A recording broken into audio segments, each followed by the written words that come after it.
시편 73편 1절에서 14절입니다.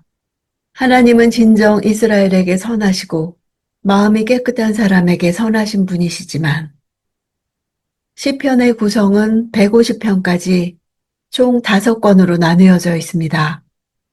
모세오경 율법이 5권이기에 하나님이 주신 율법에 인간이 기도로 반응하는 시편을 5권으로 나눴습니다. 즉 시편은 하나님의 말씀에 대한 인간의 반응인 것입니다. 1권은 주로 다윗의 시, 2권은 고라 자손의 시, 3권은 아삽의 시입니다. 73편에서 89편까지가 제3권에 속합니다. 3권의 주제는 바벨론에 멸망한 이후 포로로 끌려갔던 이스라엘이 왜 그렇게 될 수밖에 없었는지에 대한 내용을 다룹니다. 다윗 왕권의 붕괴를 탄식하는 내용입니다. 다윗 언약을 지키지 못하신 하나님이 정의롭지 못하신 것이 아니라 오히려 불의한 쪽은 백성들임을 교훈합니다. 언약 백성이 율법을 저버렸기 때문입니다. 따라서 현재의 고난에 마음을 악하게 하지 말라고 말씀하십니다. 73편은 하나님의 정의를 의심하는 시인의 개인 탄식시입니다. 3권의 구조를 보면 첫 73편은 뒤쪽의 88편과 함께 개인적인 고난을 다루고 74편은 마지막 89편과 함께 국가적 재난을 다룸으로써 전체가 수미상관 구조를 이루고 있습니다. 73편은 다윗 왕권이 붕괴된 원인을 설명하고 새로운 대안을 제시하는 시입니다.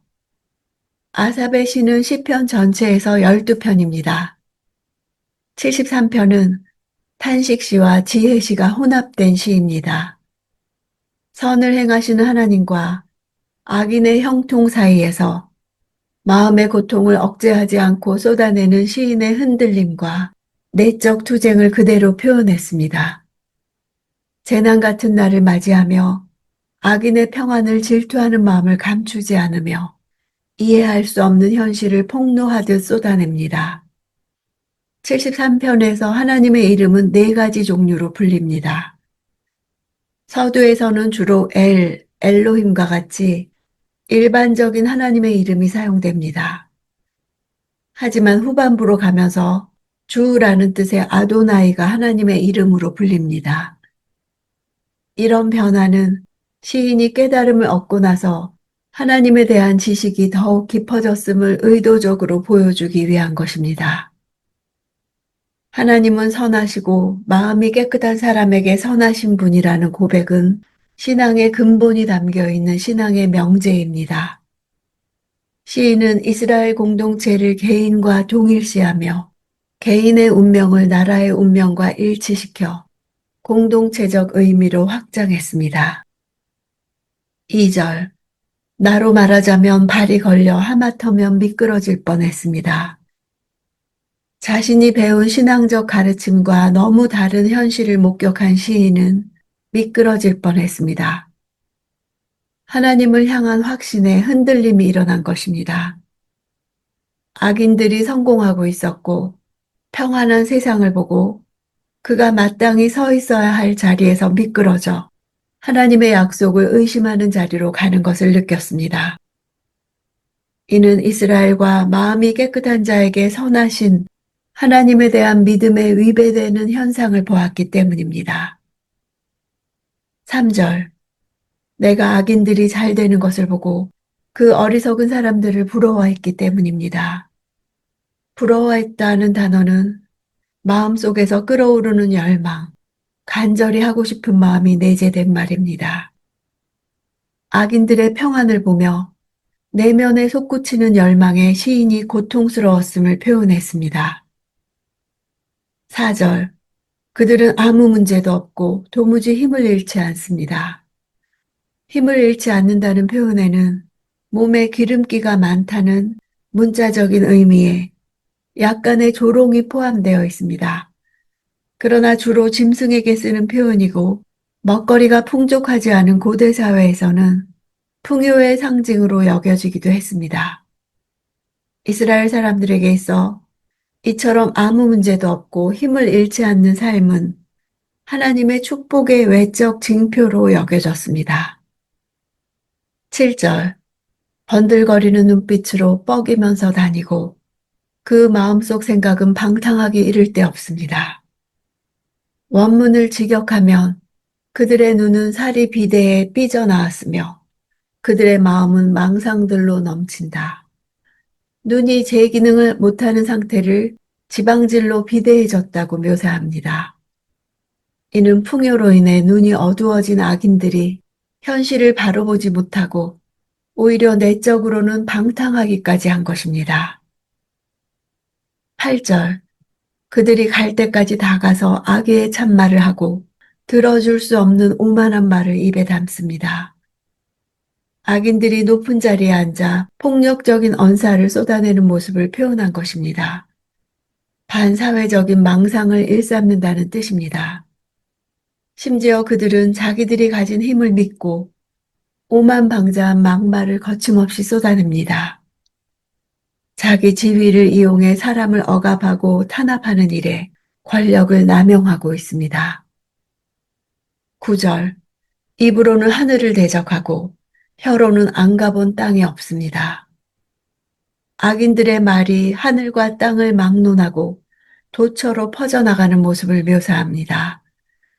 두려움 없는 망언과 교만의 극치를 표현했습니다. 심지어 그들은 유력한 사람들이어서 그들의 말이 많은 사람들에게 영향을 줍니다. 다수가 따라가니 그른 것이 옳은 것으로 둔갑합니다. 10절. 그러므로 하나님의 백성들도 이곳으로 돌아와 가득 찬 물을 다 마셔버리듯 그들의 말을 마셔버리는 것입니다. 하나님의 백성마저도 그들에게 홀려서 물을 들이키듯 그들이 하는 말을 그대로 받아들입니다. 악인들의 외형적인 형통을 목격한 백성들은 이들의 삶의 방식을 인생의 모델로 삼습니다.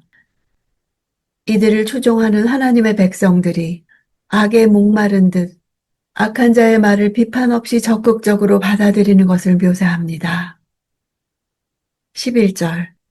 그러면서 하는 말이 하나님이 어떻게 알겠느냐? 지극히 높으신 이가 뭘 알겠느냐 합니다.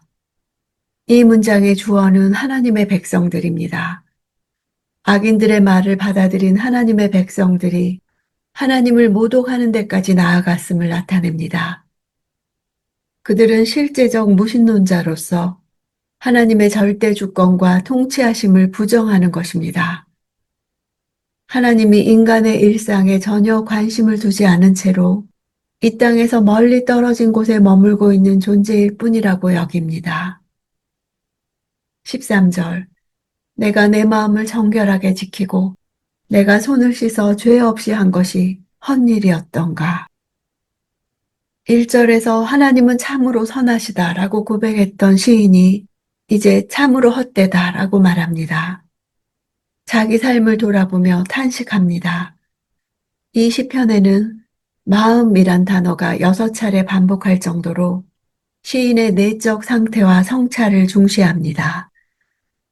극심한 삶의 고통을 견딘 한 사람의 솔직한 고백을 바탕에 두었습니다. 마음을 정결하게 지키고 손을 씻는 것은 성전에 들어가기 전에 필수적으로 해야 하는 일입니다. 손을 씻는 것은 무죄를 선언하는 행동입니다. 죄악과 무관한 정결한 삶을 살기 위해 노력한 것을 말합니다. 14절. 내가 하루 종일 병들어 있고 아침마다 벌을 받고 있으니 말입니다. 제의를 준수하고 깨끗하게 산 결과가 온갖 질병과 징벌입니다.